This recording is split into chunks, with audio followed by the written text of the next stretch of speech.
This evening, cherished audience, we uncover the genuine beginnings of our most profound terrors. The fog perpetually drifts among the soaring firs of the Black Forest, bearing murmurs of entities that ought not to exist. Have you pondered why Germany's Black Forest shelters a greater number of accursed legends than any other forest worldwide? Why the stories collected by the Brothers Grimm intensified in darkness with every narration, as old Celtic customs intermingled with Germanic heathen beliefs? And why wanderers mention Walpurgisnacht solely in subdued voices once the church bells have ceased ringing? Come, enter the ghostly abyss of the Black Forest, where folklore seeps into the realm of nightmares, where those who pursued witches disappear into ancient shadows, and where the line separating the quick from the forever cursed fades away like dawn mist above Mount Bonverton. This night, we venture not into the charming, timbered settlements featured in travel pamphlets, but rather into the ancient core of obscurity, a place where spirits of old and human cruelty both demand their toll of souls. My name is Obsidian Vault, your narrator amidst forests, where the departed decline to lie still, and the living avoid treading once the evening bell tolls. From the fog-covered summits of Feldberg down to the accursed recesses of Hinterkaifeck, this woodland remains humanity's final stronghold. Yet these time-worn thickets now attract a menace far worse than wandering souls searching for refuge. They summon the Nacht, those bloodthirsty undead whose clawing sounds reverberate across rural cemeteries. They draw in Wotan's furious wild hunt that roars amidst blizzards, and they become meeting grounds for those who practice the hexen sorcery so strong it tainted even the cleaned-up versions recorded by the Brothers Grimm. Imagine the solitary scholar within his chamber, lit by candlelight while tempests over the Black Forest howl for days, documenting narratives that ought not to be, writing down accounts that put both logic and belief to the test. Envision the families who established their existence around these forest villages, only to realize that the customs designed to guard them had instead drawn in the same evil they attempted to exile. The occult customs of the Germanic people extend further than the prehistoric path of the Rhine River, originating from rituals that existed for centuries before Rome's invasions of the north. In this place, the woodland is not simply hazardous. It possesses awareness, harbors ill intent, and perpetually craves mortal spirits. The accounts we examine this evening expose how the most sinister occult practices of Germany combined with the harsh truths of medieval witch hunts. This gave birth to several of the most horrifying legends ever documented, ranging from the sorceress of Hinterkaifeck to the doomed parchment seekers of Triberg. Starting with the transformative nightmares of Walpurgisnacht and moving to the ghostly offspring who endlessly roam the old roads of Baden, we will examine 4 stories that encapsulate the distinct dread found in Germanic occult lore. These narratives mirror Germany's intricate connection to its era before Christianity, a wellspring of knowledge and fright, national character and shared remorse, old might and contemporary disgrace. Subscribe to accompany our investigation into Germanic folk horror and leave a comment telling us which tale of the Black Forest has troubled your sleep. Let us now start our trek into the fog-veiled darkness of Germany's most dreadful wild region. First tale, the Sorceress of Hinterkaifeck, a homestead where death tarried. For 6 days during the harsh spring of 1922, while Germany post-conflict attempted to recover from the destruction of World War I, an isolated farm in Bavaria, known as Hinterkaifeck, turned into the setting for a paranormal incident, so unsettling that it forced detectives to reconsider all they understood regarding homicide, insanity, and the fragile line that separates the domain of the living from the empire of the deceased. Envision the seclusion of Hinterkaifeck, situated 70 kilometers north of Munich. As the Black Forest's eastern offshoots extend into the Bavarian landscape similar to twisted digits reaching for an object just out of reach, the homestead, occupied by the Gruber lineage for 3 generations, remained as an aged symbol of German farming heritage. Its wooden planks had observed countless rounds of gathering crops, seasonal adversities, and the unending battle between human society and the encroaching gloomy forest that advanced steadily. Andreas Gruber, the elder of the household, had cultivated these lands for 43 years. He grasped the patterns of earth and weather cycles, the ways of his animals, and the delicate cues that signaled oncoming tempests. Yet all his knowledge did not equip him for the sequence of baffling occurrences that commenced in March of that year. The situation reached its peak on the evening of March 31st, when 6 lives were taken by a wickedness so deep that it appeared to issue from the woodland itself. The warnings started with prints in the snow. Andreas found markings in the newly fallen snow that went from the forest boundary straight to his dwelling. Yet crucially, no footprints went in the opposite direction. The meaning of this sent a colder shiver through him than the frosty gusts of Bavaria. Under the veil of night, an unknown presence, whether person or entity, had drawn close to his land and chose to stay. "Da random Haus," Gruber confided to his neighbor Franz Seitz, employing the local vernacular, which approximately meant someone is inside the dwelling. Yet it was his delivery, the distinctive tone of a man who had glimpsed something that shattered his grasp of reality, that drove Seitz to make the sign of the cross and whisper a plea to Saint Walburga, the holy protector against sorcery. The occurrences grew more intense with an almost otherworldly relentlessness. A newspaper from Munich materialized on the grounds, despite no subscription being placed, and the closest actual recipient dwelled 20 kilometers distant. Keys to the home disappeared only to reappear in places that defied logic. What troubled the mind most were the noises. Footfalls echoing from the attic in the dead of night, invariably occurring between 2:17 and 3:33 in the morning, repeating an identical sequence. 7 paces toward the east, a halt, 13 paces toward the west, another halt, followed by a stillness that seemed to press down more heavily than the sounds ever did. Maria Baumgartner, the freshly hired domestic who came on March 31st, would ultimately be recognized as the final individual to witness the Gruber family in life. Her sister, who had accompanied her to the homestead, described a strange atmospheric anomaly as they neared Hinterkaifeck, a greenish glow radiating from the woods, pulsating as if with a biological cadence, reminiscent of the respiration of some immense concealed being. Local legend maintained that the Hinterkaifeck area was under a hex, dating back to the Middle Ages, when a monastery consecrated to Saint Erasmus mysteriously disappeared amidst the Black Death. Folk tales passed down in the settlements say the monks did not perish from disease, but were lured into the forest by an entity that offered deliverance, yet brought nothing but shadow. Excavations carried out in the 1960s unearthed the monastery's base stones, laid out in configurations that matched no recognizable Christian building design. The killings took place between 9 o'clock in the evening and midnight on March 31st, executed with such meticulous forensic accuracy that it indicated an intimate familiarity with the property's arrangement and the family's nightly habits. 6 lives were extinguished by a massacre. Andreas Gruber, age 63, his spouse Kazilia, 72, their daughter Victoria Gabriel, 35, Victoria's offspring, Cecilia, 7, and Josef, 2, along with the housemaid Maria Baumgartner, 44. Yet the genuine terror did not stem from the brutality itself, but from the events that unfolded afterward. Over the span of 3 days, an unknown individual dwelt amidst the dead.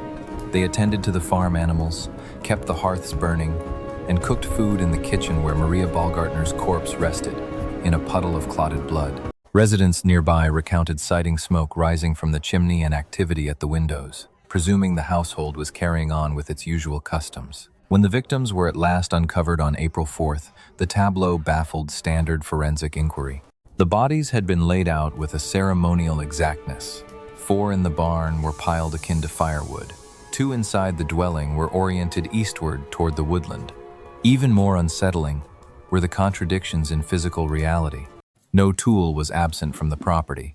The mattock employed in the slaughter carried no fingerprints, even though it lay out in the open. The blood spatter indicated the individuals had been slain in a different location and relocated after death. Yet no proof of moving them existed. Dr. Johann Baptist Hubach, the medical examiner who inspected the remains, recorded occurrences that defied conventional medical knowledge. His secret report, kept sealed in Munich's archives until 1982, detailed preservation states, beyond what the April climate should have permitted. The departed exhibit remarkably little decay even after 3 days of being left out, he noted. The youngest child, Joseph Gabriel, seems to have expired with his eyes wide, and locked onto something outside the range of normal vision. Efforts to shut his eyelids only caused them to open again within minutes. Each time facing the forest, the case drew in Bavaria's top detectives, yet their endeavors were thwarted by paranormal meddling that appeared intentionally crafted to block justice. Evidence vanished from secured chambers. Witness statements shifted from one interview to the next. Villagers described dreams so lifelike they were indistinguishable from recollections. Most alarming of all, the investigators themselves started encountering the same anomalies that had tormented the Gruber household. Footsteps in vacant spaces, voices murmuring in tongues older than contemporary German, and an intense sensation of unseen watchers. Lead investigator Inspector Anton Kohler recorded experiences that pushed the limits of law enforcement procedures. We perceive the laughter of children coming from the farmhouse basement, even though no living children are present on the premises. He penned in his personal diary, "The cattle will not set foot in specific sections of the barn, and our canine units act as if they sense human presences we are unable to perceive. On 3 distinct instances, I have seen a person clad in traditional Bavarian attire stationed at the boundary of the forest. It observed our inquiry with what seemed like amusement, then disappeared among the trees." Regional myths offered interpretations that official sleuths could not embrace, yet could not completely reject. Sage inhabitants of the village spoke of the Hexenmeister tradition, followers of Germanic sorcery who supposedly wielded power over the deceased, compelling them to do their will. Based on these narratives, the Hinterkaifeck slayings were not arbitrary brutality, but a ritual offering intended to create a passage between the realm of the living and the dominion of old Germanic souls. The most unsettling hypothesis originated from Father Wilhelm Kraus, the local clergyman of adjacent Vidern, who had explored Germanic heathenism during his religious education. He contended that the farm was chosen due to its position at an intersection of ley lines, age-old energy routes employed by Germanic tribes to speak with their deities. The killings, Father Kraus believed, aimed to revive ancient traditions by nourishing the soil with blood in accordance with pre-Christian ceremonial rites. Contemporary researchers reject paranormal theories, yet they remain unable to explain the case's persistent enigmas. Despite thorough inquiries by Bavaria's top detectives and pioneering forensic methods, the murderer was never found. Even stranger, the property itself appeared to thwart closure. Following the killings, 5 separate families tried to reside at Hinterkaifeck. Not a single family stayed longer than half a year, fleeing the homestead because of environmental disruptions that rendered everyday existence unbearable. The last family to try settling there, the Millers in 1925, recorded accounts that corroborated local legends. 12-year-old Hans Miller suddenly spoke perfect Latin, though he had never studied it formally. He was able to quote sections from medieval grimoires, which Munich University experts confirmed were genuine 13th century incantations. His sister Greta acquired a strange talent for foreseeing weather with remarkable precision, but claimed her knowledge originated from the children who played in the barn. The Millers left after an event that Father Kraus recorded in his church register. On the evening of the 30th of April, 1925, precisely 3 years after the slayings, and overlapping with Walpurgisnacht, the household awoke to see all 6 Hinterkaifeck victims gathered in their kitchen, seemingly resuming the supper that had been cut short by violence. The specters exhibited no decay and seemed oblivious to their own demise. They chatted about spring sowing and village chatter as though 3 years had not elapsed. Although the farmhouse was torn down in 1923, the location still yields paranormal accounts that defy logical reasoning. The German Paranormal Research Society has recorded more than 200 occurrences since 1950, such as ghostly figures, EVP, and time distortions indicating the veil between past and present is still thin. Folklore scholar Dr. Elsa Kreiber from the University of Munich, who examined the Hinterkaifeck phenomena in her 1987 PhD thesis, asserts that this case is a singular blend of Germanic occult heritage and contemporary detective work. The killings were more than mere brutality. They constituted a ceremonial summoning of powers, familiar to Germanic heathenry, yet lost to Christianized Germany. She noted, "The 3-day interval during which an individual dwelled with the bodies matches ancient Germanic death rites. implying the murderer sought to finish a spiritual metamorphosis that the victim's deaths had set in motion. Local belief maintains that the Hinterkaifeck ghosts are still restless, anticipating the culmination of the ritual that started on that fateful March evening. In the weeks around the anniversary, local forest wardens note strange electromagnetic fluctuations. Psychically attuned people assert they hear youngsters' voices in dialects that language specialists recognize as High Middle German. This tongue of the Holy Roman Empire has been extinct for more than 400 years. The dossier is still technically open, yet Bavarian officials have downgraded it to a matter of historical interest rather than an ongoing probe. However, for scholars of Germanic occult traditions, Hinterkaifeck signifies something of far greater weight than an unsolved homicide. It stands as proof that Germany's pagan heritage will not stay interred, and certain cravings can only be quenched by slaughter following archaic customs. The woodland encircling the old homestead remains intact. The pine trees there grow in abnormal formations.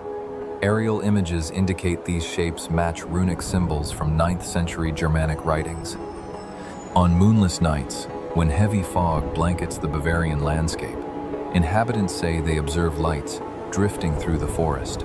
These are not electric lights, but the soft golden radiance of oil lanterns held by individuals wearing medieval garments, forever hunting for something that disappeared ages before the Gruber family existed.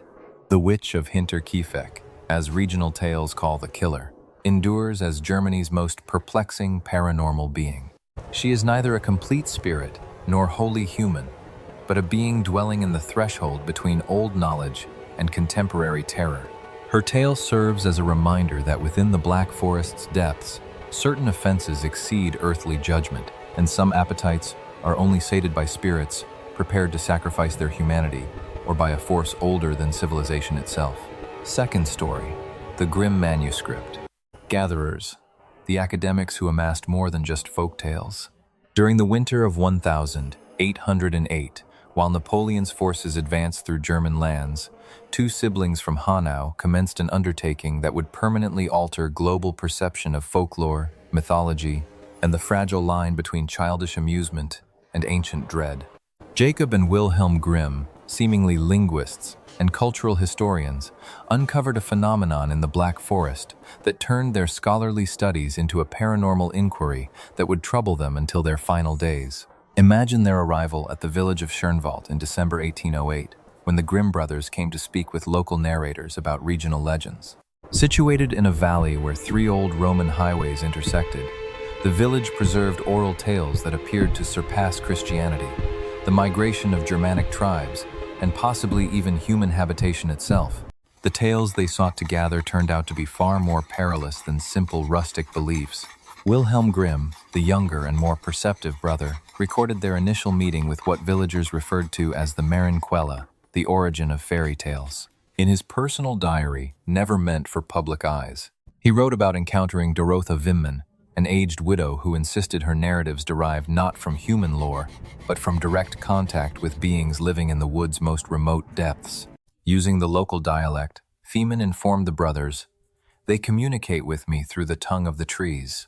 However, it was her unwavering certainty, as if recounting a tangible fact rather than a figure of speech, that compelled Jacob to grasp the silver crucifix their mother had bestowed upon him prior to their expedition. The narratives imparted by Wimmann were vastly different from the cleaned-up fairy tales that later became known under the Grimm moniker.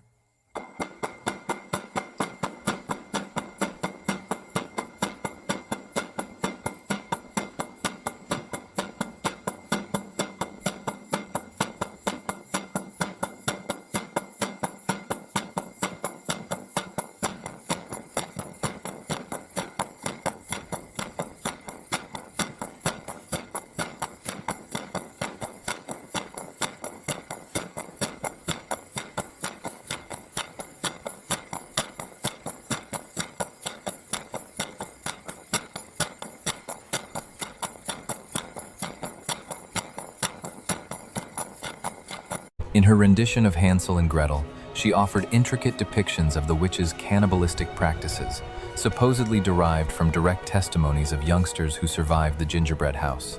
Meanwhile, Her version of Little Red Riding Hood portrayed the wolf as a shapeshifter capable of taking on human guise and had been haunting villages throughout the Black Forest. The most unsettling narrative was absent from any Grimm published volume. It recounted Dear Zemlunik, the king of collectors, who required stories so potent that they harbored pieces of human souls as tribute. Per Feeman, any academic who amassed too many genuine tales would ultimately be taken by the collector king himself, conscripted into his retinue of perpetual narrators acting as repositories for stories too perilous for mortal comprehension. At first, Jacob Grimm rejected these cautions as mere superstitious drivel, yet his doubt gradually faded as they amassed more narratives from the forest's depths. Successive villages delivered accounts with eerie coherence, containing intelligence no remote settlement ought to possess portraits of beings aligning with reports from areas hundreds of kilometers distant, and historical allusions that turned out correct, though originating from ostensibly unlettered peasantry. In 1923, Dr. Friedrich Panza, a scholar of folklore at the University of Heidelberg, examined the Grimm brothers' unpublished archives and recorded occurrences that subverted scholarly conceptions of oral tradition. In his classified report, he stated, "These tales exhibit traces of a synchronized mythology covering the whole Germanic cultural expanse. Yet far more troubling is the verifiable precision of historical specifics that ought not appear in rural folklore. There were meticulous depictions of pre-Roman rituals, precise family trees of medieval aristocratic houses, and architectural nuances of edifices raised centuries prior to these narrators' births. The brothers' inquiry took a more ominous twist when they started suffering from what Wilhelm termed as merchant fever or fairy tale fever. They began to share dreams populated by characters from the tales they had gathered. However, these dream personae supplied supplementary story elements that turned out correct when cross-referenced with regional archives. Even more disconcerting, the two brothers started talking while asleep, uttering bits of tales in dialects they had never acquired. Local customs cautioned against amassing over 7 genuine Black Forest narratives in one trip. Per village legend, researchers who surpassed this threshold would draw the notice of the Wildjagd Wotan, a spectral hunt that seizes souls investigating Germanic occult heritage too profoundly. The Grimm brothers initially dismissed this as rural superstition until they gathered their 13th tale from Anna Elizabeth Stark, a solitary widow of a woodcutter residing near the Mummelsee. Stark's narrative focused on Demian Räuber narrative thieves who pilfered stories from their authentic origins and peddled them to collectors oblivious to the spiritual repercussions of trafficking in genuine folklore. Based on her testimony, each conventional story held a piece of its original narrator's core being. Academics who gathered these fragments lacking adequate spiritual safeguards would ultimately be devoured by the aggregated occult force. On the evening subsequent to transcribing Stark's account, both brothers underwent what Wilhelm termed Daschichtene, the hunt for stories. They woke up to discover their notebooks autonomously penning content, populating with story specifics in calligraphy from neither sibling. The narratives that materialized overnight encompassed data about their upcoming scholarly work, precise forecasts concerning German political shifts, and most alarmingly, graphic portrayals of their own demise. Father Benedict Straw, the parish cleric of Street, Jorgen and the brothers' local guide, acknowledged the paranormal importance of their encounters. As part of his religious education, he had examined Germanic heathen beliefs and recognized that the Grimm brothers had unwittingly inducted themselves into a primordial custom of tale-keeping, antedating Christian domination in that area. Dalton Vegel Bendick Father Straw cautioned them. The old practices remain active. He clarified that genuine Black Forest narratives were not simple amusement, but rather spiritual containers holding the conserved core of pre-Christian Germanic faith. Those who amassed these tales, lacking suitable spiritual readiness, would turn into channels for energies that the Church had labored for centuries to repress. Their investigation encountered additional complications from occurrences seemingly crafted to challenge their devotion to logical inquiry. Witnesses who had furnished elaborate narratives later refuted any prior meeting when re-interviewed. Written records would transform from one day to the next, whole sections substituted by runic inscriptions that academic peers could not decipher. Most disturbing was the brothers' accelerated aging. suggesting the gathered tales were draining their vitality to sustain their otherworldly power. In his personal letters to his betrothed Dorchenville, Wilhelm Grimm chronicled the mental burden of their inquiry.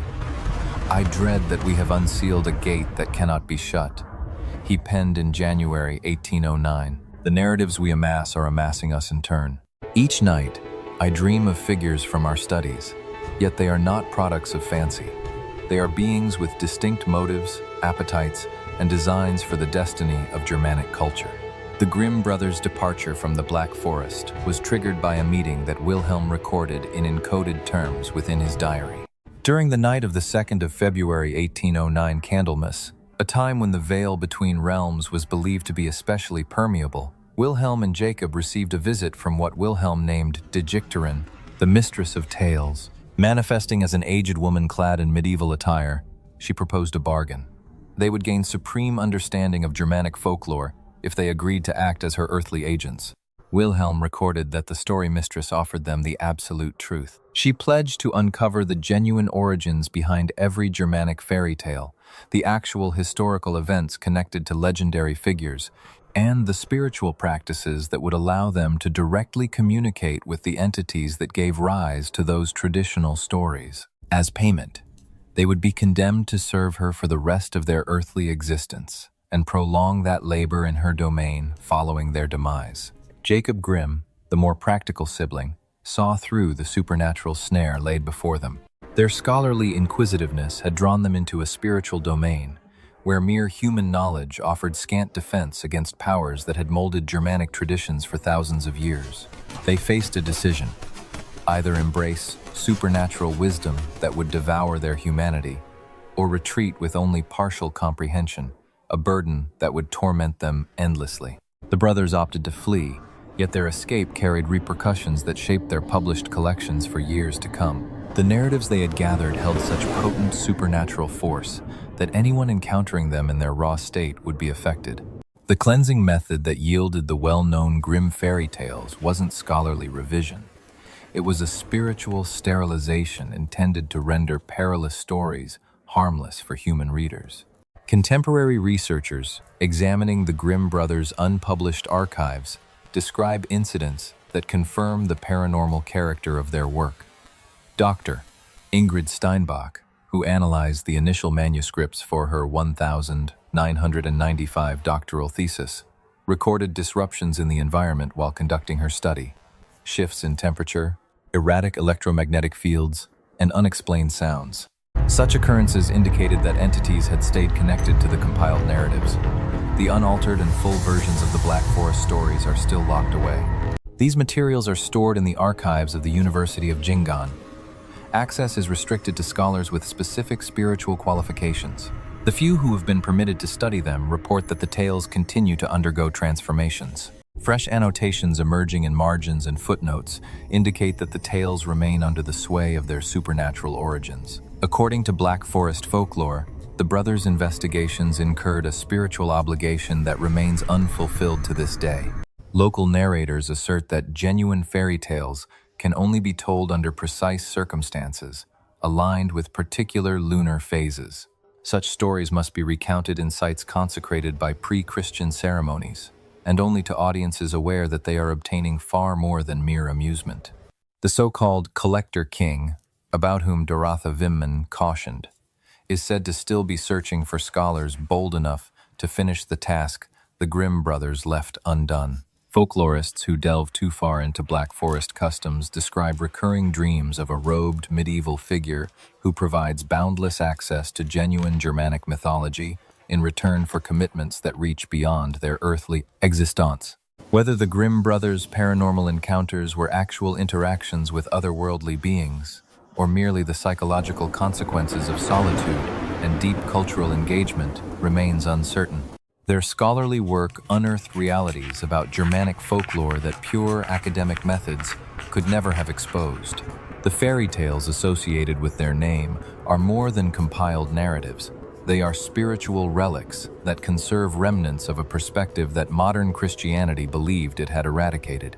Within the fog-veiled valleys of the Black Forest, old oak trees continue to display carvings in runic characters. Local churches stand upon footings that existed before the Roman colonization. The inhabitants preserve customs, believing the Grimm brothers were prudent to escape. They understand that certain tales are not intended for compilation, but for living experience. Academics who attempt to claim genuine Germanic folklore might end up being claimed themselves by entities that have long awaited eager conduits to transmit their lore into contemporary society. Tale number 3. The Walpurgisnacht Congregation. On the night of the 30th of April, 1847, when old deities took back their hallowed woods, a wave of revolutionary enthusiasm spread throughout Germanic lands. The established power structure was on the verge of disintegration.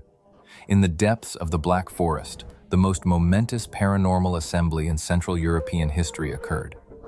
A conventional Walpurgisnacht festival in the hamlet of Street Men transformed into a clash between a revived Germanic pagan faith and the Christian establishment that had persecuted it for more than 1,000 years. Imagine the settlement of Esmergen, as spring fog drifted through the pine-filled ravines while inhabitants made ready for their yearly witch rites.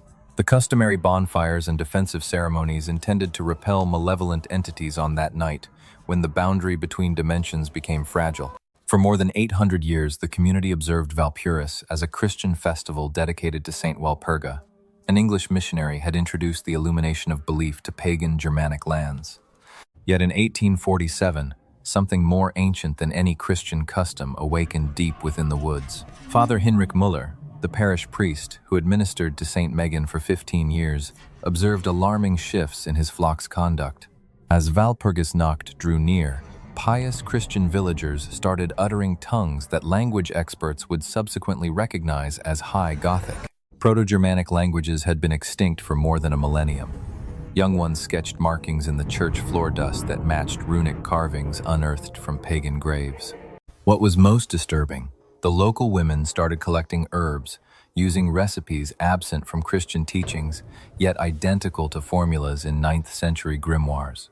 Bertha Zimmermann, the village healer who worked as both midwife and herbalist, emerged as the central figure in these troubling transformations. Based on Father Muller's private communications to the Bishop of Constance, Zimmermann asserted that she experienced visions from Frahala, the Germanic deity of winter and the underworld, who ordered her to ready the community for Drossaheim, the Grand Return. The Alten Gutter, Kieran Sururuk, and Tim Simon announced during what she termed divine revelations that the ancient gods were returning. However, the specificity of her claims caused Father Muller to dread for his congregation's souls. She offered thorough accounts of Germanic spiritual customs that aligned with archaeological finds from pre-Christian locations, ceremonial procedures that turned out to be correct when checked against academic references, and paranormal occurrences that proved horrifyingly precise. According to local lore, the Sankt region was devoted to Wotan, the primary god of the Germanic pantheon, long before Christian missionaries ever came. Village tales said that the monastery from which the settlement derived its name was intentionally erected atop a pagan holy grove, utilizing sanctified Christian soil to quell the spiritual forces that Germanic peoples had worshipped for thousands of years. However, Zimmermann asserted that the suppression was ceasing, and that Walpurgis Night of 1847 would signal the start of a spiritual revival that would spread throughout all Germanic lands. As April 30 drew closer, the paranormal occurrences grew stronger. Farm animals in the village displayed conduct indicating they sensed unseen beings. Cows declined to feed in particular fields, horses recoiled from certain trees, and chickens clustered in defensive patterns that are usually seen when predators are near, yet no predators could be spotted. Even more troubling, the local youngsters started talking about Die Kinder, woodland children, who emerged at dusk and recounted tales from the era prior to churches, when the woods were inhabited by deities instead of holy figures. Theodor Mson, a classicist who looked into the Sanctan events while studying Germanic ancient relics, recorded occurrences that contradicted modern views on religious transformation and cultural oppression. In his private letter to the Prussian Academy of Sciences, he detailed archaeological findings indicating that the Christian repression of Germanic heathenism was not as total as ecclesiastical historians had asserted. Digs near the monastery uncovered a network of pagan ceremonial locations that seemed to have been in use long into medieval times. Mson noted, The altars contain carvings in runic writing from the 12th century, indicating that Germanic spiritual customs persisted for hundreds of years after the official adoption of Christianity. Even more unsettling, certain carvings seem to have been made recently, suggesting that heathen practices were never fully wiped out in this area. The Walpurgis festivities commenced in a usual fashion, with residents assembling around the customary fire to chant hymns and seek shelter from malevolent spirits. The Christian facade started to fracture, exposing religious loyalties that antedated St. Walburga by centuries. Local women started moving in steps that matched Germanic fertility ceremonies, and men vocalized in tongues they had no way of knowing. Young ones presented blossoms and loaves to spirits they believed lived in the nearby trees. Father Muller tried to re-establish Christian discipline by guiding the assembly in customary supplications. However, his attempts were overpowered by energies that appeared to originate from the woodland itself. The meticulously tended campfire burst into flames of colors unseen in ordinary burning. Vivid violets, bright blues, and silvery white light threw shadows in ways that violated physical principles, and at that moment, the beings manifested. Father Muller's account, kept in Vatican files under restricted access, depicted the appearance of entities matching the Germanic gods recorded in medieval annals, though academics rejected them as mere myth. An immense being clad in gray garments, holding a lance that appeared to penetrate realities rather than simple space, stationed itself at the heart of the fire. Smaller beings, depicted like drawings of elves and woodland sprites from medieval times, came out from the tree line and encircled the gathered residents. The being that Father Muller recognized as Wotan, although he confessed doubt about using Christian religious labels for occurrences that surpassed comprehension, spoke to the assembly in a voice that appeared to communicate straight into their thoughts instead of via audible noise. This divine being proposed reviving the ancient spiritual customs that had sustained Germanic society prior to Christian eradication, yet required recognition that these ancestral practices had never completely vanished. The presence proclaimed, "I admire, you are my offspring." However, the proposal included stipulations that challenged each resident's religious loyalty. Individuals who opted to accept their Germanic lineage would gain wisdom and strength that the Christian faith had withheld from them. Yet they would also be obligated to serve the ancient gods for the rest of their earthly existence and after death. The assembly confronted a decision that would shape not only their personal destinies, but also the religious trajectory of all Germanic civilization. Certain townspeople dropped to their knees in Christian devotion, pleading to Saint Walpurga for safeguarding from what they saw as satanic seduction. Meanwhile, others moved toward the beings out of fascination, lured by assurances of primordial knowledge and paranormal powers that Christianity had instructed them to dread. Bertha Zimmermann served as the experimental case for the whole settlement. She confronted the wan being with gifts of bread and mead, articulating flawlessly in Gothic a tongue she had never studied yet inexplicably comprehended. The deity received her tributes and bestowed upon her what Priest Miller termed profane insight, the capacity to converse with woodland entities, foresee meteorological conditions with otherworldly precision, and remedy sicknesses that Christian healing could not address. However, Zimmermann's metamorphosis incurred evident penalties that horrified the other inhabitants. Her bodily form altered within a single night, advancing in age by countless years in mere hours, as though the occult understanding was devouring her vitality to sustain its strength. Her eyes acquired a radiance that was lovely yet clearly unearthly.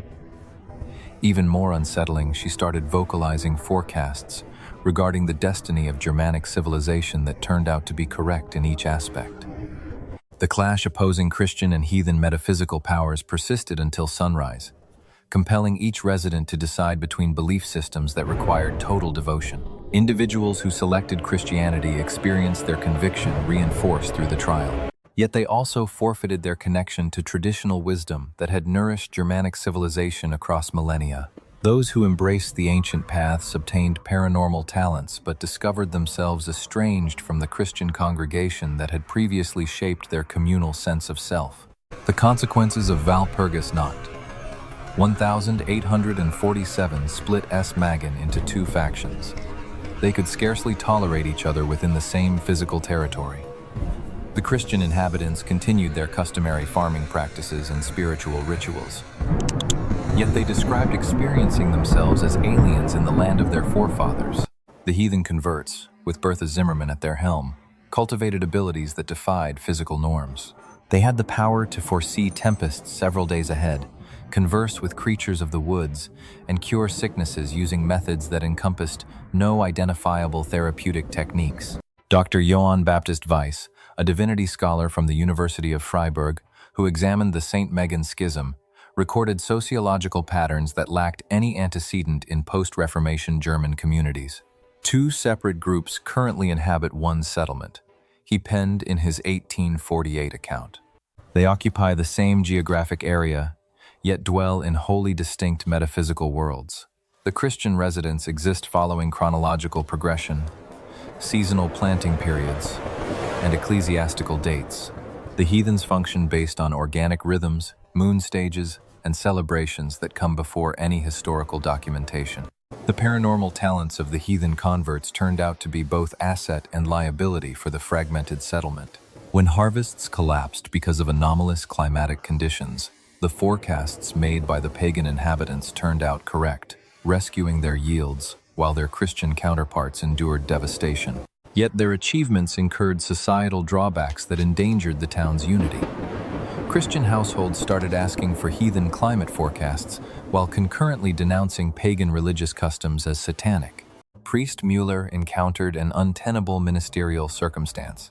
50% of his flock had, in effect, renounced their faith, yet they stayed bodily within the settlement and kept exhibiting paranormal capacities that indicated their religious decisions were yielding concrete outcomes. His efforts to furnish Christian substitutes for heathen rituals did not succeed, because the ancient methods provided prompt, quantifiable advantages that Christian supplication could not rival. The predicament intensified when the pagan initiates started encountering what Zimmermann called Anand Basuk appearances by forebears. Deceased family members materialized to deliver advice on ancestral methods for agriculture, medicinal care, and social arrangement that had been crushed throughout the Christian conversion period. These spectral counselors imparted precise, pragmatic understanding that turned out to be crucial for everyday existence, but demanded recognition of religious powers that Christianity had stigmatized as evil. The Roman Catholic Church's reaction mirrored the wider difficulty that Germanic heathenism presented to Christian dominion across Central Europe. Bishop Ignaz Hinrich von Wessenberg of Konstanz commanded a thorough inquiry that encompassed exorcists, interrogators, and researchers specializing in pre-Christian belief systems. According to records kept in the Vatican's hidden archives, investigations determined that the Saint Man occurrences were not cases of demonic possession, but genuine interactions with ancient spiritual beings that existed in Germania before Christianity arrived. Father Antonio Ballerini, the chief demonologist for the Vatican who studied this matter, noted that these are not devils disguised as pagan deities. These are the real gods that Germanic tribes revered prior to their conversion to Christianity. The challenge for the Church is not about exorcising demons, but rather how to handle the evident revival of belief systems that Christianity was meant to have definitively replaced. The political ramifications of the Saint Man event went well past the limits of the village. With revolutionary uprisings spreading throughout Germanic lands in 1848, nationalist figures started weaving pagan symbols into their political speech. They claimed that true Germanic culture demanded both spiritual and political freedom from outside forces. The revival of Wotan worship supplied ideological fuel for groups aiming to shape Germanic identity against Christian universalism. Local governments encountered real administrative difficulties when the newly pagan populace established social systems based on legal principles distinct from Christian civil law. Conflicts were settled by interpreting runic omens instead of relying on official magistrates. Wedding rituals adhered to pre-Christian hand-fasting customs that lacked recognition under German legal code. What created the most trouble was that the pagan group asserted land ownership through spiritual connections to particular wooded areas, which held no validity in contemporary property legislation. The paranormal occurrences linked to the converted pagans grew stronger instead of fading away. Zimmermann acquired the capacity to speak with beings she called land spirits, unseen entities that supplied data on subterranean water, mineral reserves, and farming conditions. When put to the test in real-world use, this information consistently proved correct. Her disciples also developed comparable talents, forming a group that functioned with otherworldly benefits, that their Christian counterparts could not compete with. The conflict between these two groups escalated to a breaking point during the 1848 harvest, when widespread crop failures across the region led to famine, putting both belief systems to the test. Thanks to their paranormal farming insights, the pagan villagers reaped rich harvests, while their Christian neighbors suffered from hunger. When the pagans proposed to give away their food in return for recognition of their spiritual power, Father Müller was confronted with a decision: uphold church doctrine or ensure his congregation's survival. A compromise was reached that left neither side fully content yet permitted them to live side by side. The pagan converts committed to outwardly following Christian rites during important church holidays in return for acceptance of their ancestral customs for the remainder of the year. The Christians followed the pagan farming council even as they insisted that such spiritual direction originated from demonic forces, demanding perpetual watchfulness and prayer. Folklorist Dr. Wilhelm Mannhard, who examined the religious remnants in Sanktrik, recorded a societal arrangement that offered clues about how pre-Christian and Christian customs could have coexisted in the era of historical conversion. "The village serves as an active experiment in religious blending," he penned. "Instead of total conversion or violent eradication, we witness a balanced state in which opposing spiritual frameworks adjust to one another's existence." The lasting effects of the 1847 Walpurgisnacht event reached far past St. Megan. Accounts of comparable pagan revivals emerged across the Black Forest area, indicating that the St. Margan affair had sparked a wider spiritual resurgence that contested Christian supremacy across Germanic regions. Customs that had lain dormant for hundreds of years started resurfacing in towns that had been devoutly Christian for many generations. Contemporary researchers examining the sanctuary phenomena propose that the spiritual energies stirred up in 1847 are still present and active. For his 1976 doctoral thesis on Germanic religious remnants, Dr. C. Friedstein studied the village records and recorded environmental disruptions during his work. Changes in temperature, magnetic field irregularities, and audible occurrences that hinted at the existence of beings still tied to those historical happenings. St. Margan holds a unique parish status within the Catholic Church that acknowledges the distinct spiritual difficulties the community encounters. Today's parish priests undergo instruction in pre-Christian Germanic religious traditions and have permission to conduct safeguard rituals that combine Christian beliefs with methods rooted in old Germanic folklore. Inhabitants of the village still celebrate both Christian and pagan holidays, upholding a religious schedule that covers more than 1,500 years of spiritual custom. The Walpurgis festivities merge the feast of Saint Walpurga with age-old Germanic fertility ceremonies. They develop rituals that meet the spiritual needs of both Christians and pagans, while recognizing that neither belief system can fully dominate the other. According to local lore, the beings that manifested on Walpurgisnacht in 1847 are still accessible to residents who engage with them using due reverence and comprehension. Both Christian and pagan dwellers view the woodland groves surrounding St. Margan as holy, united in the belief that certain spiritual domains go beyond religious divisions. Such areas need safeguarding against entirely worldly impacts. The sanctification either made authentic contact with pre-Christian Germanic gods or underwent group psychological events triggered by cultural tension and religious strife. Their encounter disclosed insights into Germanic spiritual identity that neither exclusively Christian nor entirely secular perspectives could explain. Amidst the misty ravines of the Schwarzwald, this settlement became a mirror of the greater European dilemma: how to bridge ancestral pagan identities with emerging religious and political systems.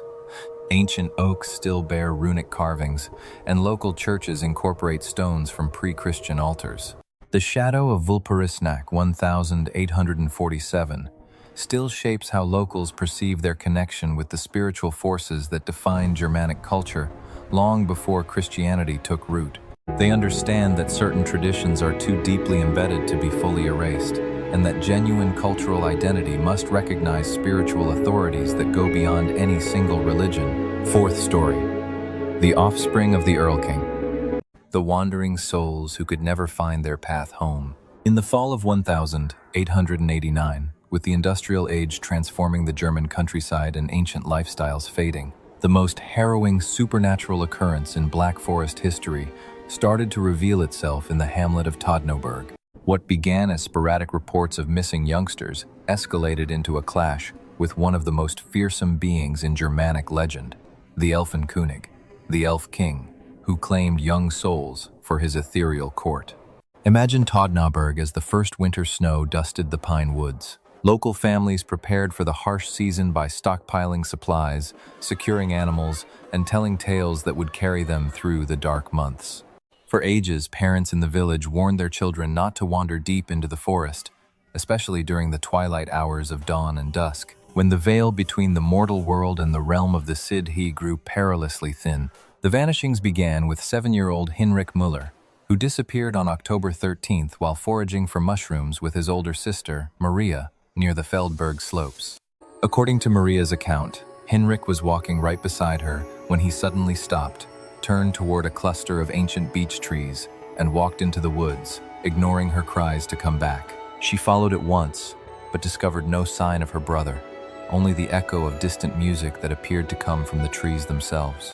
Schoolmaster Johann Kepler, who recorded the initial missing child reports for the municipal authorities, noted disturbing patterns, implying the disappearances were not random mishaps.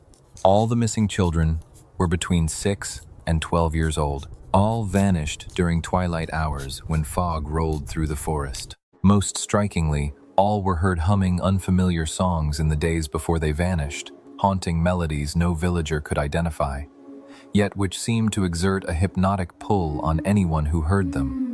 Local lore offered explanations that official investigators dismissed as superstitious folklore, but could not entirely ignore. Village elders spoke of Diek, the supernatural ruler who commanded and captured fairy children, claimed from mortal families over centuries of Germanic settlement. According to these tales, the Elf King appeared to children as a beautiful being, promising magical adventures and eternal youth, but delivering only spiritual captivity in a realm where time flowed differently than in the mortal world. Dr. Gustav Mir, a child psychologist from the University of Heidelberg who researched the Todnoberg disappearances, documented phenomena that challenged contemporary understanding of child development and family dynamics. His confidential report described behavioral changes in the village children that preceded each disappearance by about a week. Symptoms included sleepwalking, speaking in unknown languages during sleep, and showing knowledge of historical events that occurred before their birth. The children display signs of what can only be termed supernatural influence, he wrote. They demonstrate abilities beyond normal child development, perfect pitch, and musical performance, despite no formal training, and detailed knowledge of botany and geology beyond their educational exposure. Most disturbing is their capacity to predict which of their playmates will vanish next. The supernatural influence grew stronger as winter approached. The village children began sharing collective dreams, featuring a magnificent figure who offered to save them from the limitations of mortal existence. According to their reports, the Elf King appeared as a tall, graceful being with luminous eyes and robes seemingly woven from moonlight and mist. He promised to teach them magic and reveal wonders beyond adult comprehension. He promised them eternal childhood in a realm where winter never arrives and sorrow never touches their hearts. But the dreams also carried warnings the children were too immature to grasp. The Elf King's realm existed outside mortal time. A day in his court could correspond to years or decades in the human world. Children who accepted his invitation would remain physically young while their families aged and died. They would eventually become eternal orphans, with no ties to the mortal world except by recruiting new playmates for the Elf King's collection. Father Wilhelm Schwarzberg, the village priest who had studied Germanic folklore during his theological training, recognized the supernatural menace confronting his parish. He organized protective rituals that blended Christian prayer with traditional Germanic ward-making. His blessed amulets, crafted from iron, rowan wood, and holy water, consecrated under precise lunar alignments, were times when both Christian and pagan spiritual forces could unite. Yet these protective measures achieved only limited success. Wearing these blessed charms kept children tethered to the earthly realm, immune to the Elf King's call. However, The supernatural being countered these human defenses by visiting the youngsters whenever they were apart from their protective objects. Such separations occurred during baths, during church services that banned iron, or in bed when parents took off the cumbersome charms for better rest. The situation climaxed on the winter solstice, December 21st, when the Elf King launched his boldest attempt to gather new followers. A dozen children aged 6 to 10 all started sleepwalking at once, exiting their houses in the darkest part of the night to assemble in the town square. When parents tried to rouse them, the children showed no reaction to any physical touch. Yet they were alert enough to utter words in tongues which scholars later recognized as ancient Celtic and Proto-Germanic dialects. The sole witness to the Elf King's appearance, Watchman Georg Steiner, watched from the church bell tower and left the only thorough record of the event. Steiner's account, kept in church records, describes the being as possessing an overwhelming, unearthly beauty. Merely his arrival turned the cold winter breeze into spring warmth and made blossoms sprout from the snowy earth. Steiner said the Elf King sang something called De Kinder Antworten. As he sang, the children responded. The melodies produced by the Elf King produced chords that appeared to warp the very fabric of existence. The square looked as though it changed into a forest glade, encircled by trees simultaneously heavy with fruit and blossoms. The human children added their voices to his tune, weaving harmonies that voiced desires beyond ordinary language. They longed to break free from mortal constraints, to encounter magic directly, and to inhabit a realm where fantasy turned into concrete actuality. Nevertheless, Father Schwarzberg's tactics broke up the Elf King's recruitment ritual. Church bells consecrated with particular protective invocations produced sonic vibrations that damaged the supernatural being. Holy water scattered across the square during the visitation made the Elf King's false world waver and vanish, exposing the ordinary winter scene hidden under his magical deception. As the Elf King withdrew, he issued a threat that froze every onlooker with terror. Despite his supernatural nature, he spoke flawless High German and vowed to return every winter solstice until he had taken every last child from the town. He stated that human opposition merely postponed his gathering. Those children who had listened to his song, he claimed, would never be completely rid of his hold. Their entire lives would be marked by longing for the enchanted world they had seen but could not step into. In the wake of the winter solstice clash, Todnau was left with a dozen children, forever altered by their paranormal encounter. The children recalled their meeting with the Elf King in total detail. Their days were filled with sketching scenes of his domain and creating tunes that mirrored his ethereal melodies. They discussed their eventual return to his court as an absolute certainty, not just a possibility. Dr. Mears' subsequent research noted patterns of psychological growth with no prior examples in child psychology studies. These children kept all their usual mental faculties intact, yet they also exhibited paranormal capacities, such as telepathic exchanges among themselves and foreknowledge of natural catastrophes. Furthermore, they could see and communicate with woodland entities hidden from grown-ups. What troubled observers more was the slow dawning that the Elf King's sway reached further than his immediate interactions with the town's youngsters. Grown-ups who had been exposed to his singing during the solstice event started having dreams filled with their personal childhood recollections. These dreams were infused with magical touches, causing everyday life to appear dull and unsatisfying in contrast. A number of parents in the village started to wonder, was shielding their kids from the Elf King's domain really a loving gesture, or was it a selfish urge to keep their authority? The intellectual ramifications of the Elf King case called into question basic beliefs about children's imagination and the boundary between fiction and truth. This supernatural being provided authentic magical encounters, yet required eternal exile from human society. His domain promised everlasting childhood and amazement, at the cost of renouncing all family ties and the normal course of life. Municipal officials tried tackling the emergency with ordinary approaches. They stepped up adult monitoring of youths and set curfews for dusk. They also performed medical checkups on impacted households to detect any evidence of mass delusion or pollution in the surroundings. Despite attempts through secular methods, they proved useless against supernatural forces operating beyond natural laws. The answer emerged from an unexpected partnership between Father Schwarzberg and Adelheid Zimmermann. Adelheid was a village healer, skilled in traditional Germanic folk magic, passed through female lineages for generations, despite centuries of Christian oppression. Together, they forged protective rites that blended Christian beliefs with pre-Christian Germanic spiritual customs. They crafted ward spells strong enough to safeguard the village kids from the Elf King's sway. This protective alliance demanded compromises from both faiths. Father Schwarzberg had to recognize that pre-Christian Germanic magic held spiritual truths that enhanced rather than opposed Christian teachings. Zimmerman had to agree that Christian prayers and holy symbols could boost traditional folk practices rather than diminish them. Their joint effort produced a syncretic spiritual system drawing power from both traditions while fully belonging to neither. The safeguards succeeded in stopping further abductions, but the supernatural presence that had taken Tottenau children for ages remained. The Elf King's power stayed active, but contained like banked embers rather than fully quenched. Village children still heard faint music at dusk, but now possessed spiritual tools to enjoy its beauty without yielding to its pull. Dr. Carl Jung, who examined the Tottenberg case as part of his collective unconscious research, suggested the Elf King symbolized archetypal forces within Germanic cultural memory. The entity embodies the conflict between childhood wonder and adult duty. He wrote, "Children are naturally drawn to realms where imagination becomes reality. But the price of living forever in such realms is abandoning human society and natural growth."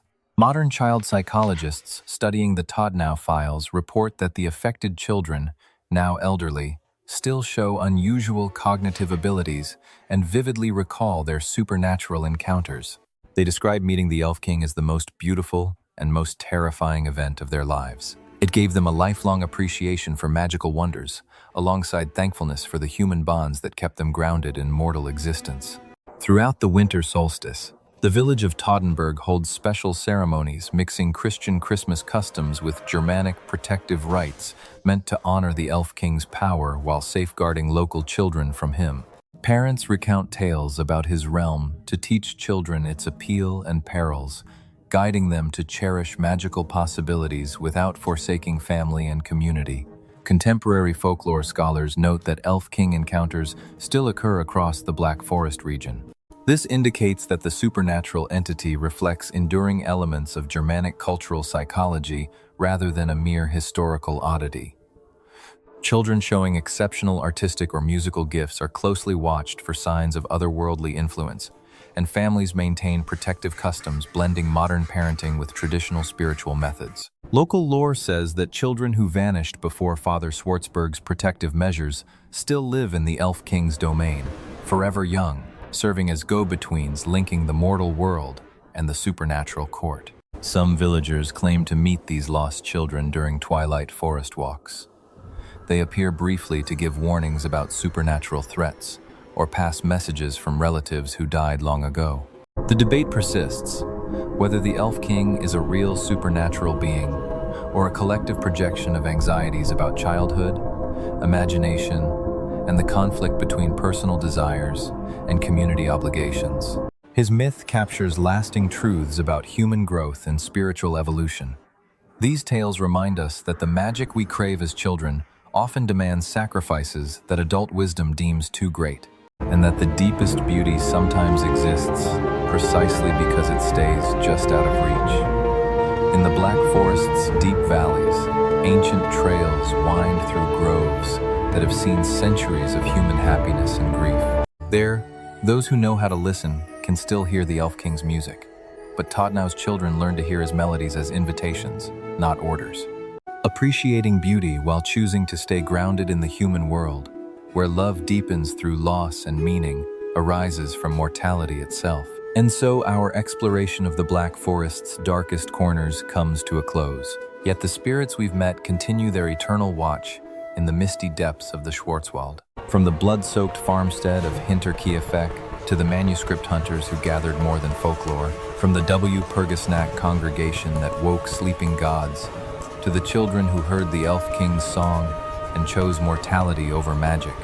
These supernatural sentinels reflect Germany's unique bond with its pre-Christian heritage, the origin of power and terror, cultural authenticity and spiritual danger, ancient wisdom and collective guilt. What distinguishes the German supernatural tradition from other European folklore? These entities embody the core contradictions of the German experience: the tension between Christian civilization and pagan heritage, between individual desire and communal duty, between rational progress and mystical regression.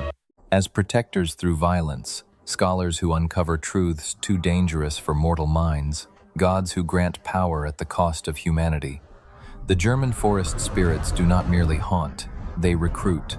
The Hinterkaifeck witch does not merely kill, she turns murder into ritual sacrifice that opens gates between worlds. The Brothers Grimm did not merely collect stories, they became vessels for tales that reshape reality through the act of preservation. The ancient gods do not merely return, they bring spiritual choices that demand the abandonment of everything Christian civilization built. These stories reveal deep truths about the German cultural psyche, that knowledge comes at a price that rational thought cannot calculate. That authentic tradition requires contact with forces that civilization has taught us to fear, and that the forest remembers every soul that ever sought wisdom here, while demanding payment in forms far beyond mere death. They reflect a people always torn between a Christian present and a pagan past, seeing in the deep forest both the source of cultural identity and the grave of spiritual innocence. From the battlefield of the Teutoburg forest to the philosophical systems of German idealism, from the sanitized fairy tales of the Brothers Grimm to the horrors of the 20th century, German culture has wrestled with powers that promise transcendence, but bring transformation too radical for human society.